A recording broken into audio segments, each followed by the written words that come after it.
BRIDGE is an acronym for Books Recycled to Instruct, Disciple, Guide, and Educate. We firmly believe that reading is critical for Christians to grow in their faith, and so we strive to make Bibles and gospel-based Christian books available at very affordable prices. Our purpose is to share the glorious good news of Jesus Christ through written and spoken word. We do this by providing resources and educational opportunities for people to grow in their knowledge of biblical truth so that they are equipped to share that truth with others. You can visit our website at bridgebooks.texas.org, where you can find our Reformed podcast, Bridge Radio, where we bring on Christian authors, apologists, and scholars such as Dr. James White, Dr. John Frame, Joel Beakey, Jeff Durbin, John Sampson, and Tim Trumpert. You can find Bridge Radio on iTunes, Android, Windows, and Google Play, or stream via our website. Thank you, and enjoy the podcast.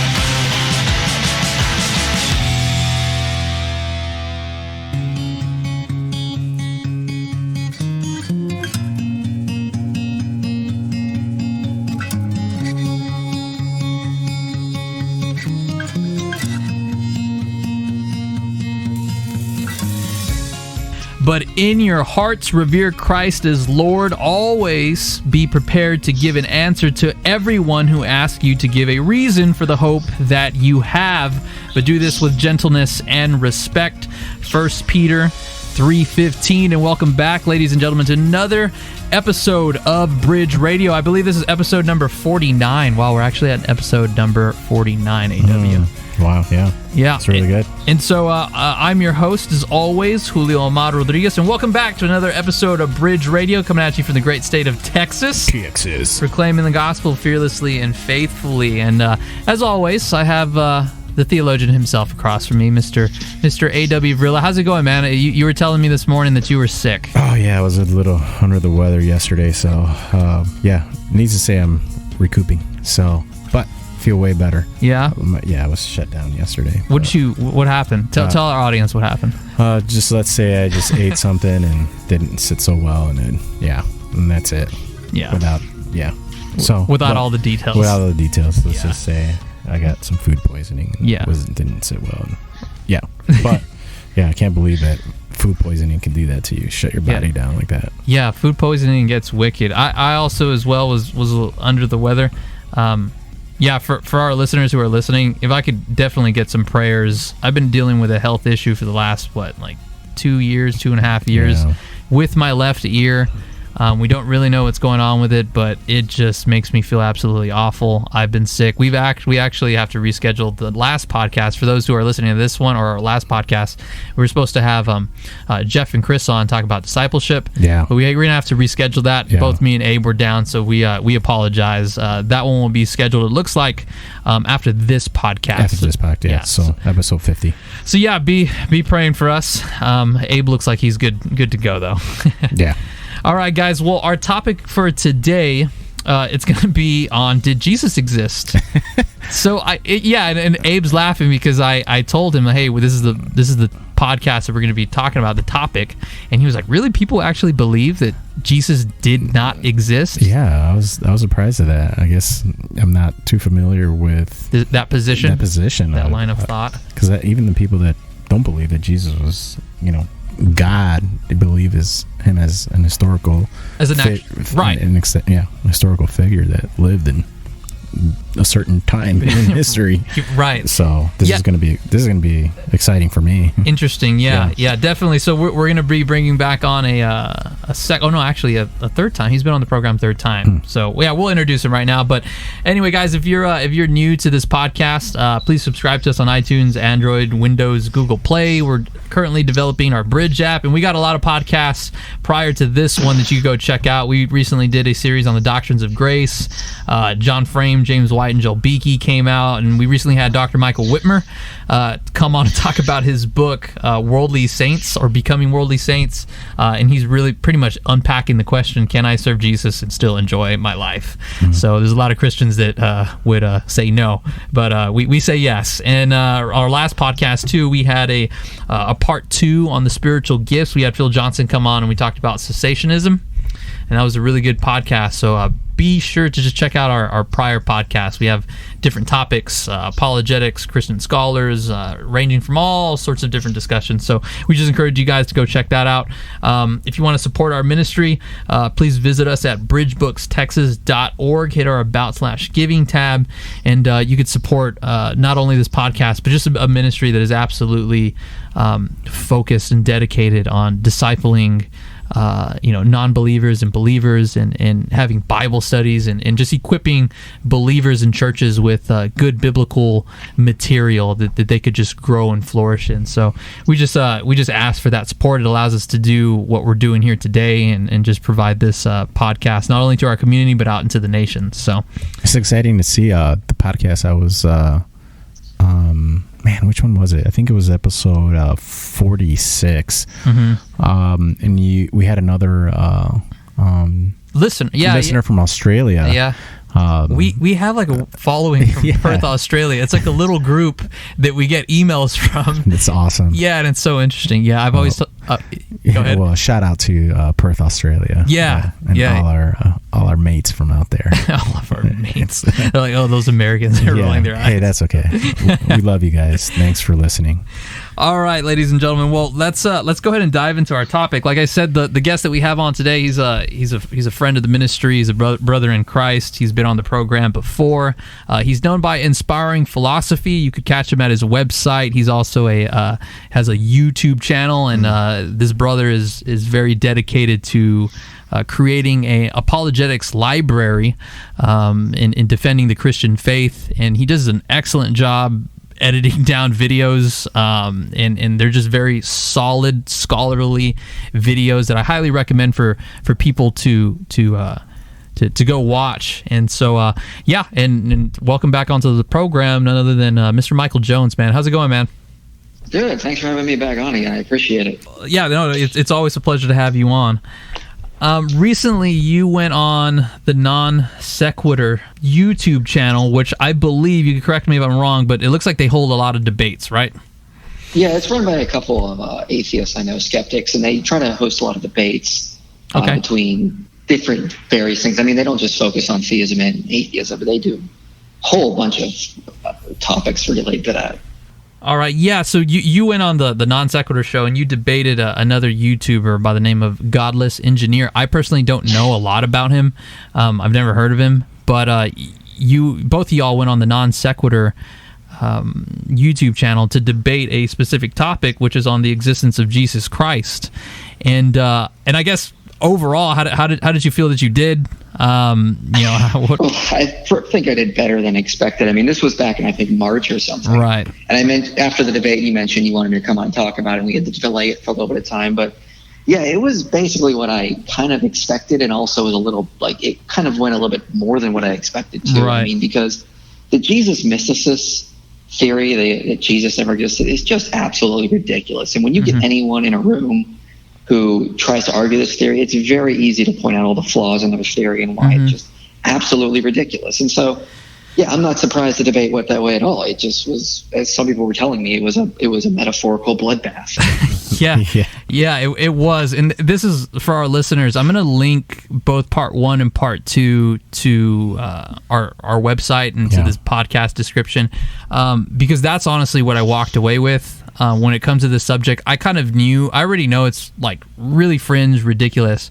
But when you sit down and actually watch this debate, I was telling Michael yesterday as I was watching this debate again, I was chuckling as I was watching, because it literally is a bloodbath. And let me read to you at least a couple of comments from the YouTube channel, which looks like it's absolutely unanimous that IP won the debate.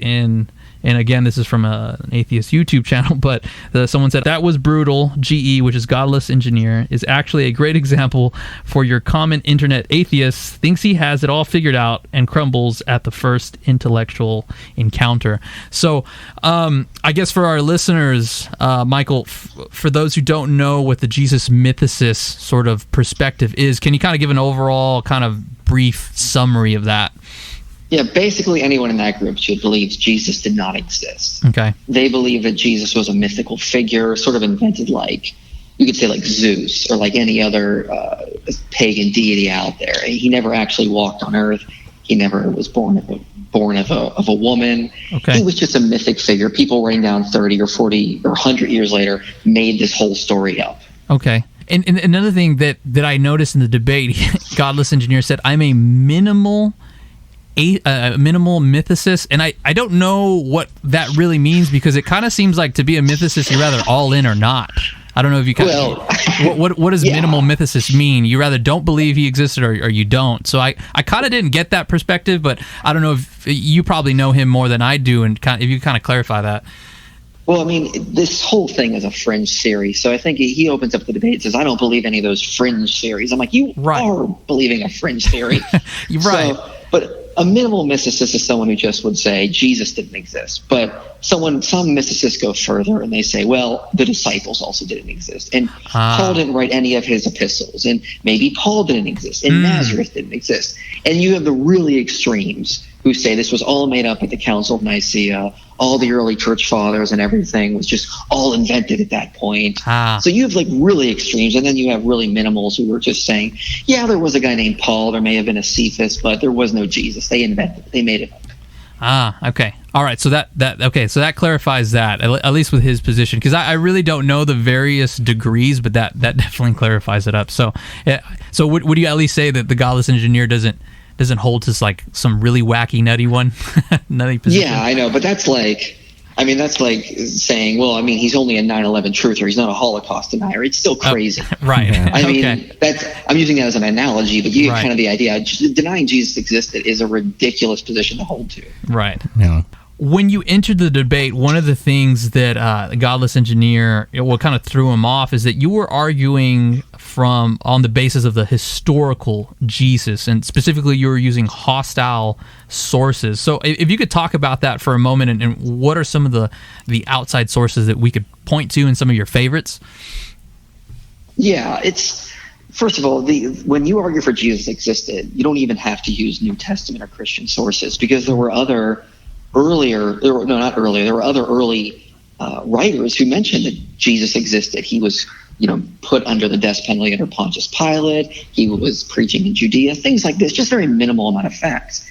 And so someone who, like John Dominic Crossan, who doesn't believe in Jesus, he's not a Christian in any of the traditional sense, he says flat out, look, if we didn't have any sources from any Christians, we would still know Jesus existed, because we get that from sources like Tacitus or Josephus or Suetonius or Pliny or even the Babylonian Talmud. So we have these hostile sources, people who don't like Christians, don't support Christianity, at least acknowledging that this guy did exist. Okay. Yeah. And Tacitus was a pagan. He despised Christians, right? He called them a disease. Absolutely. A disease. So that's why they're hostile. Yeah. That's why they're hostile, yeah. Yeah, so Michael, can you, for our listeners, do you have on hand like any actual sources like from these readings that some of our listeners could listen to, or not listen to, but just hear? From Tacitus, maybe some things that he said, Josephus said, and maybe some others? Yeah, for example, Tacitus, at Book 15, Section 44, he basically says that Nero set a fire. There was a fire that was set in Rome. Okay. And Nero, in order to shift the blame, because people were kind of suspecting he did it, he put it on this group called the Christians. It says, hence, to suppress the rumor, he falsely charged with the guilt and punished Christians, who were hated for their enormities. Christus, the founder of the name, was put to death by Pontius Pilate, procurator of Judea, in the reign of Tiberius. Okay, so basically he says, look, there was this group called the Christians in Rome. They were fasting with the guilt for starting the fire. There was founded by some guy in Judea who was called the Christus. He was put to death under Pontius Pilate. So that basically confirms minimal facts what we know about Jesus. He existed. He died under Pontius Pilate. Okay. I mean, during the reign of Tiberius. So it fits the descriptions what we get from the Christians regarding who Jesus was. Okay. All right. And what about Josephus specifically? Because I know Tacitus and Josephus are two of your favorites, I guess, external sources to go to. Yeah, there's two sources in Josephus, actually, if you weren't aware of that. For example, there's the Testimonium passage, which, everyone likes to bring up. It's the big passage. This one's a little bit this one's a little bit hard because there are some Christian interpolations in it. Okay. There's not a scholar out there who denies that. There was a later Christian author who put in his own extra words, like he was the Christ, he rose from the dead, things we don't think Josephus originally wrote. But Josephus basically confirmed some basic facts. There was a guy named Jesus who was crucified under Pontius Pilate. His followers later reported that he had risen from the dead, and he drew over many Gentiles and many Jews to his group. So, basic minimal facts. Okay. And then there's a second passage which is sort of mentioned in relation to James. Okay. So it's talking about when James died. He was martyred around 62 AD in Judea. And so he basically says James, who was the brother of the so-called Christ. So he identifies him as James as having the brother of this guy Jesus, who was called the Christ, a so-called Christ. So we have basic facts basically mentioned. That is enough to at least confirm the existence of a prophetic Jewish rabbi living in Judea at the exact same time the Christians said that their founder of their faith existed. So these are basic minimal facts of scholars, people like Bart Ehrman, John Dominic Cross, and Gerd Lubin, people who are not Christians, will basically use to show that Jesus existed. Yeah, and Bart Ehrman, he's done a lot of debates, and I don't know, you guys know that Bart Ehrman was a Christian and went to seminary, right? Mm-hmm. And then just completely did a 180. Yeah, he's apostate. Yeah, and he affirms the existence. He's an atheist, he's an atheist, right? He calls himself an agnostic. Yes, an agnostic. I'm sorry. Whatever that means. Yeah. Yeah, maybe there's a God, maybe there is a God, Right. And Michael, for those who, because you mentioned that Josephus passage that, a lot of scholars point to being forged. How is it that even if we take away those forgeries, that we know that Josephus actually wrote that passage? I don't know if you're following. Question. Yeah. The basic point is that there are clear Christian interpolations. So, for example, Josephus says, he drew over to him both many of the Jews and many of the Gentiles. He was the Christ. And when Pilate, at the suggestion of the principal of men among him, had condemned him to the cross. Okay, we are pretty sure that part where it says he was the Christ was a Christian interpolation. The reason why we think this is because most of what is in this passage, minus the Christian interpolations, sounds a lot like what Josephus says and other things. He uses very much the same language he uses in other places. Okay. So it kind of fits with his style of writing pretty well. Okay. Calling Jesus a wise man is something with him. Something Josephus sort of uses throughout his thing. Okay. He says he uses wonderful. He uses truth with pleasure. Another thing Josephus uses elsewhere. And so then we have also later sources that sort of mention this passage basically. Mm-hmm. Like Pseudo-Hegosippus is a Latin version, kind of reworking a lot of Josephus. It mentions all the good things Josephus says about Jesus, but it doesn't mention that he was the Christ or any of the other really nice things. So we think, the Pseudo-Hegosippus author is sort of working on an earlier source of Josephus that didn't have the Christian interpolations in it. Okay, all right. So Jesus did write about Jesus. Josephus does, besides, just for clarification for our listeners, Josephus does, without those forgeries, make reference to Jesus, and we could know, probably with probability, I don't know if you'd say probability, but 100% probability that even those texts are not forgeries. I don't even right. And remember, there's two passages that Josephus used, and everyone agrees the second one. Every scholar who's ever specialized in Josephus agrees that's a legitimate mention of Jesus of Nazareth, who had a brother named James. No one doubts that outside of the Christ myth community. Right. And another thing that I definitely wanted to bring up, because in the debate, Godless Engineer, he argues that Tacitus, that passage that you just read, somehow violates his standards of what he called, or actually the Godless Engineer used 3 factors to judge, quote, what is good historical proof. He used one as being time, another independence, and explanatory power. And so he said that Tacitus passage that we just read right now violates his independent standard, in that at that time, Paul was writing about Jesus already. And I guess what Godless Engineer, you correct me if I'm wrong, was kind of pointing to that somehow that just discredits Tacitus's writing because he's somehow influenced, I guess, by Paul's writing. Yeah. I don't know if you. I might be muddling up the question, but I get what you're saying. Right. He's sort of basically saying, Paul says, he believes Paul was writing about Jesus as a mythical figure. Okay. Tacitus, writing a couple decades later, is mentioning Jesus not a historical person. So we have an earlier source claiming Jesus was just a mythical figure. Therefore, that trumps Tacitus. That's not how it works. Yeah. That's not how it works. I mean, so for example, if we found out that Abraham Lincoln Vampire Hunter was actually written during the life of Abraham Lincoln, would that mean Abraham Lincoln was a mythical figure? Because later sources clearly point out he actually existed as a person. No. Uh-huh. So even if he's right that Paul was writing about Jesus as a mythical figure, that does not debunk Tacitus at all.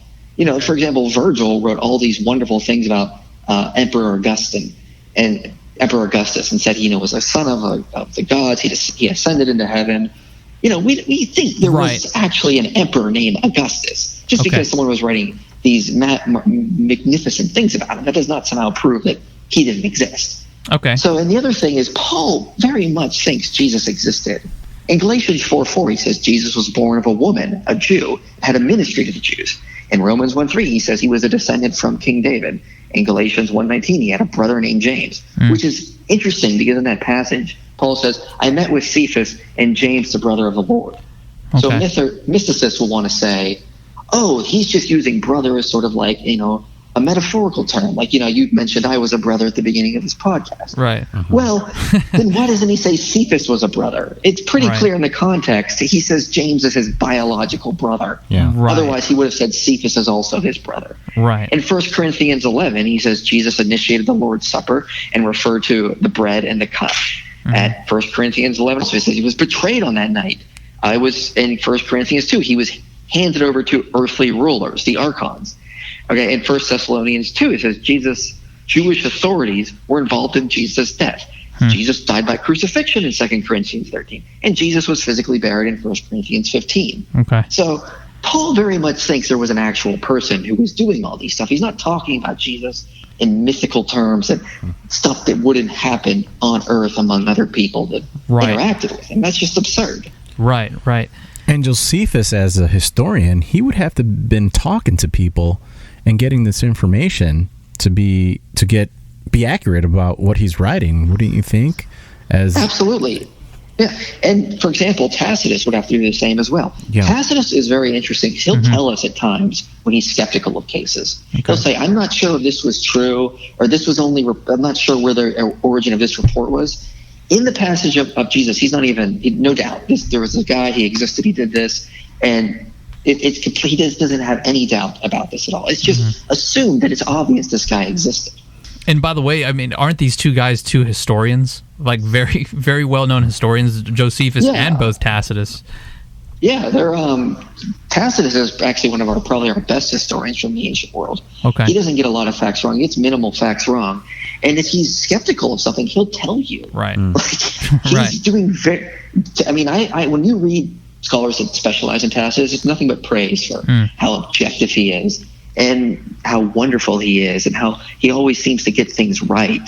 So, I mean, the idea that we can't trust him on this is absolutely absurd. It's total cherry picking just because you have a preconceived notion that Jesus doesn't exist. Right. And another thing in the debate, too, is I believe Godless Engineer made the claim that this passage that we just read that's from Tacitus is a forgery, and that you actually emailed a scholar that is, he specializes specifically with Tacitus. Could you talk about that for a second? Because I think that was very powerful in the debate. Well, once I early on in the week, I emailed Ronald Miller and I asked him about Richard Carrier's claims about claiming this was a forgery or whatnot, or he's talking about a different Christus, and he said that's just nonsense. Okay. I mean, I'm paraphrasing, of course, but he's like, it's pretty clear he's talking about the only Christus we know of from the ancient world who was crucified under Pontius Pilate. Yeah. There's just one guy who fits the exact criteria. So it's and so, for example, there's another historian who named Clarence Mendel, who says the books 11 through 15 of Tacitus are some of the most reliable documents from the ancient world. Okay. The Jesus passage appears right in there. So yeah, it's right in one of the best sections of Tacitus. Okay. All right. And another thing in the debate that he I mean, there's I just really want people to go listen to the debate or go watch it because it was just so good, so revealing. But he also made the claim, because you were appealing to obviously your email with that scholar, you had made the claim, the majority of scholarship agrees that Jesus is a historical figure, and then he made the claim that what you were doing was appealing to authority. How is that not appealing to authority, and how is that not a fallacy when you're appealing to these standards? I really like how the way that you handled that. Okay, well, it's only appealing to authority if I appeal to someone like Michael Jordan, or someone who's not if I would appeal to a scientist, let's say, I say Ken Ham, right, who runs the Creation Museum. He says Jesus exists. That would be an appeal to authority fallacy. Noting that most scholars who specialize in this field agree with you is not an appeal to authority, for the same reason that we need to appeal to peer-reviewed scientific published data. We just have to trust the word of the scientists who do research on that. Okay. And so now I agree you shouldn't just appeal to authority. You need to make arguments. But what it shows is that if you are going against the majority scholarship, you have an uphill battle to climb. Right. You really have to present your case. Okay. So that was basically all my point was. And I just noted that in the beginning. It wasn't the core of my argument by a long shot. No. He also made the claim, because he's a minimal mythicist again. And he made the claim that he believes that he's a myth because Jewish sects came up with this Messiah figure and adapted Jewish scriptures and prophecies about this figure of Jesus. How true is that claim? Okay, that's nonsense. We don't see a lot of that at all in the ancient world. We see the Jews instead looking for the actual Messiah. They believe they were living in the time the Messiah was supposed to show up. Okay. So why would you just invent fiction about it when it was far more interesting to look for the real Messiah? Mm-hmm. So that's what they were doing. They named someone like Simon Bar Giora or Simon Bar Kochba the actual Messiah. They were not one to sort of invent a Messiah-type figure just for fictional purposes. Okay. That'd be really weird. And then of all the things to invent, you wouldn't invent a Messiah that was crucified by the Romans when the Jews were looking for a Messiah to defeat the Romans. Right. So it doesn't even fit with it at all whatsoever. You're not going to invent this thing. And if you invented it, why would secular historians mention that this guy actually existed and he really was crucified? Here's the problem with the whole theory about that. It's completely ad hoc. You have to explain away Tacitus. You have to explain away Josephus. You have to explain away Paul. You have to explain away his early sources, the creeds he cites. Right. You start to multiply assumptions beyond necessity in order to account for a very simple explanation that it explains all of these historians in one fell swoop. Hey, Jesus existed. I don't have to invent all these convoluted explanations in order to explain why actual historians were mentioning him. Right. It's just plain dishonest. Yeah, very much. It's just plain dishonest, Well, that's what I was. Go ahead, Michael. It's just silly. Why would you do this to yourself? Why would you limit yourself when your own, very much historians, very strongly in the atheist community, mock this? Why would you jump into this when the evidence is clearly stacked against you? Right, and so you have people like Bart Ehrman. Well, actually, let me not even that. I won't even address that. But with your experience with atheists, how common is this mythicist view amongst the atheist community? Is it majority, or it's 50-50, or it just kind of just depends? It seems like it's picking up among laymen. I mean, of course, scholars laugh at it. The actual scholars in the field who specialize in this stuff don't take it seriously. Mm-hmm. But it seems to be picking up among laymen, and I'm not sure why. I think it comes down to the idea that Jesus did miracles. Miracles can't happen because we already know naturalism is true. Therefore, this has to be a mythic invention. And all I can say to that is look, we can disagree on the miracles of Jesus, fine. But I think Emperor Augustus actually existed. I think Emperor Vespucian actually existed. Correct. Even though I don't think the miracles attributed to them actually happened. Okay. Why are you taking the extreme on that? Do you guys doubt that Vespucian didn't exist because it says he healed a blind man? Right. But of course, that's special pleading. They want to apply different criteria to Jesus than they would for any other ancient figure. Right. And can you point us out to, so we went over to Tacitus, Josephus. Are there others, external sources besides those two to give evidence for the historical Jesus? Oh, of course. I mean, there's Pliny, who says he was interviewing Christians, and he said that, they worship this Jesus fellow as a god. So it implies that he thought he was human. Suetonius tells us that there was riots happening in Rome on account of Christus. Most scholars think they're talking about Christ in that instance. The Jews were rioting over this whole Christus thing. Right. And so the Talmud tells us that Jesus was, an order went out that he should be stoned, and on the eve of Passover he was hanged because he was practicing witchcraft. So, I mean, there are all these sources who would love for Jesus not to exist. They would, a later author, Celsus, vehemently attacked Christianity. But in his own attack, he presupposes Jesus did exist, was born of a woman, and did die by crucifixion. So, Celsus would have loved for this all to have been a myth invented by the Christians. He can't even argue that. He has to assume Jesus existed because it's just so obvious based on the evidence he has available. When it comes, you did bring up in the debate that you compared sort of their standard of judging, the existence of Christ to Alexander the Great, which I correct me if I'm wrong, but we have more evidence for the existence of Jesus than Alexander the Great. Is that true? And if so, can you unpack that for our listeners? Well, yeah, all of our sources on Alexander the Great are written over 300 years after he existed. So the first one to mention him is Diodorus, who's writing over 300 years after he existed. Our best sources are even later, people like Arrian or Plutarch, who give us more like in-depth biographies, or even further past when Alexander the Great existed. And so we have more sources on the existence of Jesus closer to the time he actually existed. And so now the obvious response is, well, those sources, Diodorus, Plutarch, they were relying on earlier sources. And I'm like, well, just read Paul. So was he. He clearly mentions he was getting information from James, the brother of Jesus, from Cephas, creeds he gets from the early church. So this idea that he didn't have early sources, it was just inventing it, is just not consistent with his own writings. Right. So, yeah, we have far more sources that Jesus existed than Alexander the Great is. Because I think of the sources that have survived today, it's like 4 or 5 that mention Alexander the Great, and those are over 300 years after he existed.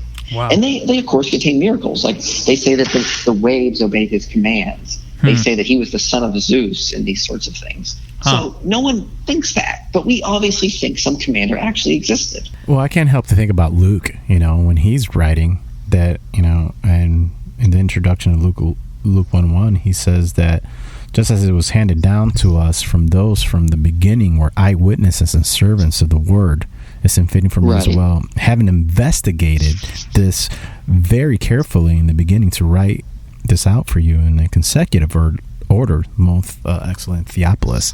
So even Luke, he was dealing with first-hand account to the people that witnesses. I mean, what's the separation from those witnesses to Luke? Of these events of that Jesus really existed. Correct. I mean, you can say that you don't believe it. Also, if you notice all of these Christian sources, none of them at all feel they have to defend the idea that Jesus existed. Yeah. It's all just assumed because it's just so obvious to them. Of course he existed. The real debate they were interested in is if he was who he claimed to be. Was he really the Son of God? Was he really the Messiah? That's what they're defending. But they're not writing any sort of apologetic material to defend the idea he existed because no one was making that claim. Right. Which brings me to the godless engineer's his claim that because you two were discussing, just to provide some context, you had said that this whole idea of Jesus being a myth really doesn't appear until the 17th century, and then godless engineer said no, that's actually not true. We actually see it in the Bible, which is in 2 Peter. What verse is that, Michael? And also too, how is that just so incorrect? I mean, this is basically like looking at how big the pyramids are and therefore concluding that the aliens had to have built them. Rin Tin Tin could not jump through those kind of hoops. It's you're clearly over exaggerating your evidence here. So 2 Peter 1:16 says, "For we did not follow cleverly devised myths when we made known to you the power and the coming of our Lord Jesus Christ, but we were eyewitnesses of his majesty." And so GE basically said, see, they were defending against the myths Jesus didn't exist. Well, that's not what it says. He said, they were eyewitnesses to his majesty. And if you read past it in verse 17 and 18, he tells you the context. Peter says, "For we received honor and glory from God the Father, and the voice was borne to him by the majestic glory. This is my beloved Son, in whom I am well pleased. We ourselves heard the voice borne from the heavens, for we were with him on the holy mountain." So what he's defending against is the idea that they sort of invented these myths about Jesus, that the dove, the Holy Spirit descended on him at his baptism. There was a transfiguration on the mountain. The context of 2 Peter clearly shows the myths they were defending against is not the idea that Jesus existed or not. It was if he really was this supreme being who had come down to us in human form. So was he human or was he human in God? Is what they were defending against. Right. There's no way. Godless Engineer is taking this verse and running wild with it. It doesn't say, we did not follow the cleverly devised myths that he existed. It says we did not follow the cleverly devised myths, but we were eyewitnesses to his majesty, talking about his glory, his miracles, the things he does that prove he was the Son of God. That's what 2 Peter is writing about. Right. Yeah, again, I highly recommend our listeners to go watch that debate, because it just shows the massive holes and leaps of logic of the Jesus mythicist position. Professing to be wise, they became fools. Yes. As Romans says. Another thing that I wanted to bring up, Michael, was the fact that why did you decide, because you did throw Godless Engineer off because he thought you were going to be arguing from the New Testament. Why do you think it's so powerful, or why did you come into the debate specifically arguing on the historical basis of Jesus' existence? And would you recommend for Christians to debate on that ground for these sort of people who believe in this?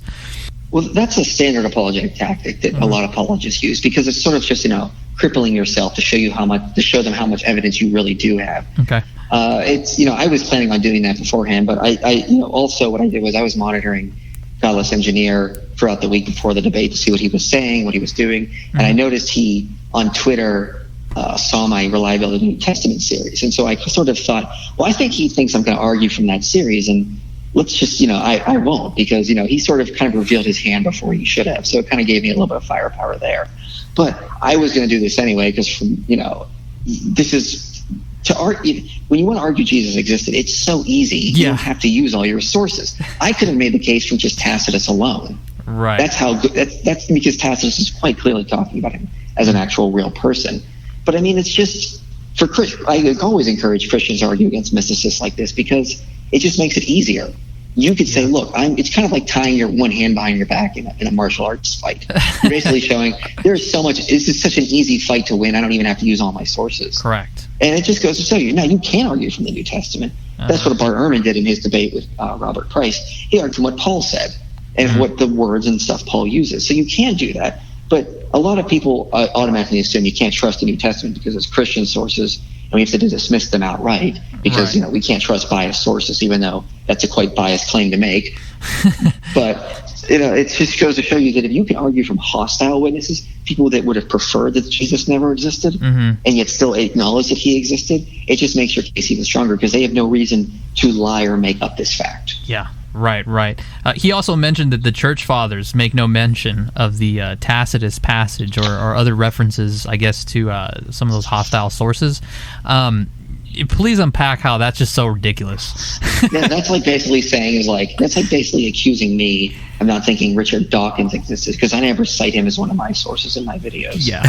I mean, I don't quote him because I don't think he's an expert on this. I don't agree with his positions. Right. The Tacitus passage is hostile. It doesn't say nice things about Christians. Yeah. No Christian in the first century was defending against the idea that Jesus didn't exist. Yeah. They were trying to show that he truly was the Son of God, that he truly was God incarnate. So that passage doesn't help them in any way. Right. So they wouldn't cite it. It's like you wouldn't need that passage, because no one ever brought up the idea, are you sure this guy existed? Now, if someone did bring that up, they would have just pulled the Tacitus passage out, most likely. Why would you? But why would you? I'm sorry. Go ahead. No, go ahead. I'm sorry. Why would you follow anybody that didn't exist? That's what I want. Like, if I'm thinking about this logically, right? Like, Abe. why would I just follow somebody that never was?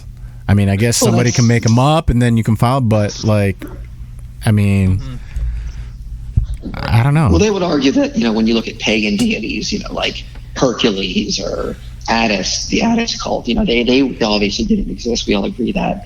But if you read their mythology, they clearly are having interactions with gods not on earth. Whereas the Christians are saying, well, Jesus interacted with Pontius Pilate, he interacted with Caiaphas, under people we know existed. So, you're clearly putting him in the actual real world. And Jews were not interested in following mythical figures. Correct. They wanted a real Messiah. Yeah, that's a they good point. wanted to follow someone on earth. Yeah. So, yeah. Once you study the cultural context, it doesn't make sense. Yeah. And I guess my question was, I guess we can't people have followed things that have been made up, as you just pointed out, just with a lot of Greek mythology with the gods, but I mean, this is a real person that people were saying was real, not this. But yeah, and then just the historical writings about him, the what we've been pointing out here, the hostile sources and stuff. We also even have an archaeological source within, I think, like 30 years of Jesus' death now. Okay. The James ossuary. It says there was an ossuary we found that dates to 62 AD, which says James, son of Joseph, brother of Jesus. And so when it was first discovered, we thought the inscription might have been faked or added later, but recent study, I think in 2014, basically confirmed, no, the inscription is authentic. So within 30 years of Jesus' death, we have an authentic inscription to his existence. Wow. And is there any other historical evidence around like Jerusalem and the Judea area of just kind of the giving credence to the historical claims or some of the places that are in the New Testament? Yeah, I mean, some mysticists who are really, into the wacky stuff will deny that Nazareth existed. Wait, did it exist, Nazareth? They say it didn't exist. What? They'll say Nazareth was a made-up city. It didn't exist until the 2nd century, and that's just nonsense. We had actual archaeologists digging up that site, and no archaeologist denies it existed. Right. I think it's really funny. If you watch the debate with Bart Ehrman and Robert Price, he opens up with that. He's like, just some things I never understood about you mysticists is some of you say Nazareth never existed. We dug there. We found it. It existed. Yeah. What is wrong with you? And so they'll cite this one guy named Rene Salem, who has written books on how Nazareth didn't exist. The guy's not a scholar, not an archaeologist. He's a piano teacher. He's got no credentials, and he tries to say the archaeologist just made this all up. And it's and who someone jumped on it with James Randi. It's like, what is going on with you people? Wow. Right. And as they dig in the sand in that area, in Jerusalem, I mean, we just keep finding more and more stuff, just proclaiming that the Bible's true. I mean, I'm currently researching a lot of Old Testament archaeology, and we found evidence of the location where the Garden of Eden was. Spoiler alert, it's at the bottom of the Persian Gulf. We found evidence of possibly Joseph's tomb in Egypt. We found evidence of destruction during the late Bronze Age when the Israelites were moving into that area. We found evidence of the Shechem temple and the stone that was placed outside in Joshua 24.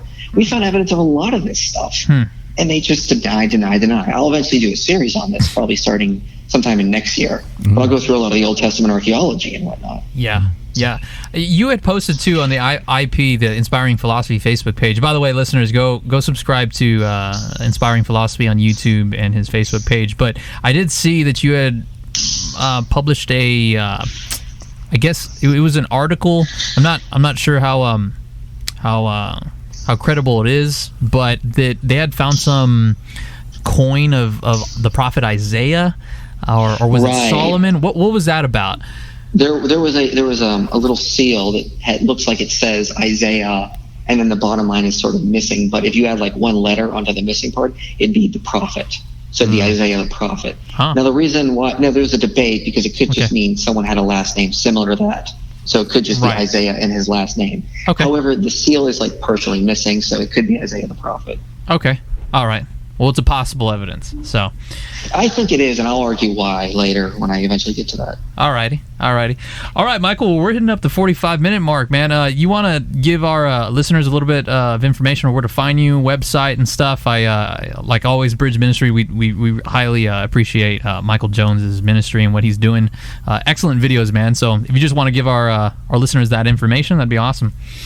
Yeah. I basically I do most of my stuff on YouTube, so it's youtube.com/inspiring philosophy. I also have a website which I need to update, and I'm currently working on that. It's just I don't have a lot of time. I also post to facebook.com/inspiring philosophy.